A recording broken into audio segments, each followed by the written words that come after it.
మహబూబాబాద్ జిల్లా తొర్రూరు మండల కేంద్రంలోని విశ్రాంతి భవనంలో కాంగ్రెస్ నుంచి బహిష్కరణ వేటుపడిన నాయకులు విలేకరుల సమావేశం ఏర్పాటు చేశారు. ఒంటెద్దు పోకడలతో కాంగ్రెస్ నియోజకవర్గ ఇన్ఛార్జ్ ఝాన్సీ రెడ్డి వ్యవహరిస్తున్నారని, పార్టీ నడిపే తీరు సరిగా లేదని, మమ్మల్ని సస్పెండ్ చేసే అధికారం మండల పార్టీ నాయకులకు లేదని కాంగ్రెస్ మాజీ మండల అధ్యక్షుడు మెరుగు మల్లేశం గౌడ్ అన్నారు.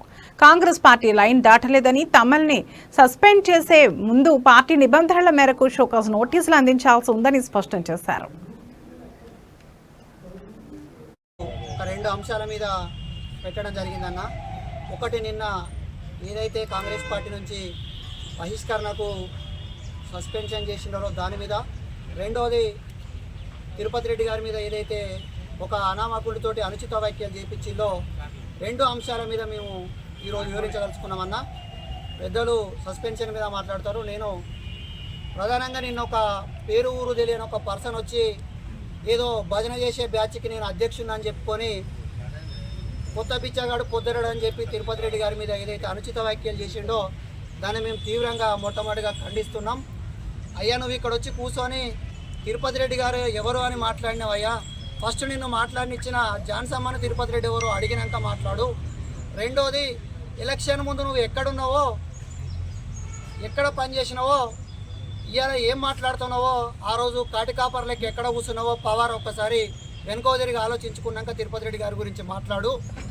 తిరుపతి రెడ్డి గారి గురించి నీకు తెలవకపోవచ్చు, నీ మండలంలో ఉన్న ముఖ్య నాయకులను అడుగు, నీ గ్రామస్థాయి నాయకులను అడుగు, తిరుపతి రెడ్డి ఎవరో చెప్తారు తప్ప నీకు తెలవకుంటే నువ్వు ఇక్కడ కూర్చొని కౌన్ హే అంటే ఇంకోసారి కౌన్ హే అంటే బట్టలు కూడా బిక్కి కొడతాం. అది గుర్తు పెట్టుకొని మాట్లాడుతుర్రు మండలానికి వచ్చి మాట్లాడినప్పుడు అది మేము ప్రధానంగా హెచ్చరిస్తున్నాం పవార్.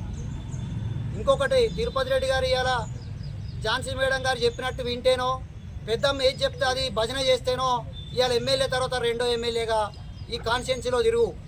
ఆ రోజు ఏదైతే 6 నెలల ముందు ఝాన్సీ రెడ్డి గారు ఇక్కడికి వచ్చి పాలకుర్తి నియోజకవర్గంలో పోటీ చేస్తా పార్టీ కార్యకర్తలతో పాటు కొత్త కార్యకర్తలను తీసుకొని నేనున్నా రేపు ఏదున్నా నేను మీ అందరికి అండగా ఉంటా అని చెప్పి ఆ రోజు ఎలక్షన్లో అందరితోటి పనిచేయించి వారి గెలుపు కోసం కృషి చేసిండు.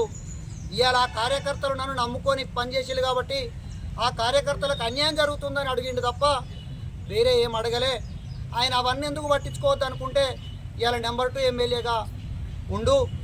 నీలాంటి వాళ్ళు అధికారం వచ్చినాక కొంతమంది సీనియర్లను పక్కన పెట్టి ఏదో ఝాన్సమ్మ మెప్పు పొందడం కోసమో ఇంకోదో చేయడం కోసమో స్క్రిప్ట్ రాసుకొని వచ్చి మాట్లాడడం కాదన్నా.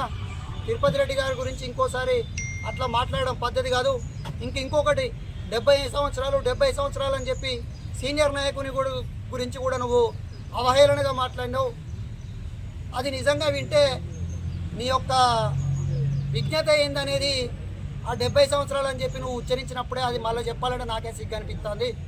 ఒక పెద్ద మనిషిని పట్టుకొని ఒక 40 సంవత్సరాల కంచి పార్టీ కోసం కష్టపడి పార్టీ కోసం ఆహర్నిశలు ఇలా ఏదైతే ఝాన్సీ రెడ్డి గారి మీద వ్యతిరేకంగా కాకుండా పార్టీలో జరుగుతున్న విధానాల మీద మాట్లాడిన సీనియర్ నాయకుల గురించి ఇవాళ ఒక్కొక్కరు హరిప్రసాద్ గారు కావచ్చు, ఒక 40 సంవత్సరాల కాంచి ఈ నియోజకవర్గంలో 2017 నుంచి జంగారాఘవరెడ్డి ఎలక్షన్ నుంచి నేను కాంగ్రెస్ పార్టీలో పనిచేస్తున్నా. జంగారాఘవరెడ్డి గెలుపు కోసం కూడా ప్రయత్నం చేసినాం.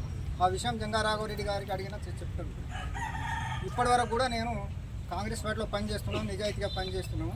మమ్మల్ని ఎందుకు సస్పెండ్ చేసింది ఈమెను ఏం అడిగినాం మేము?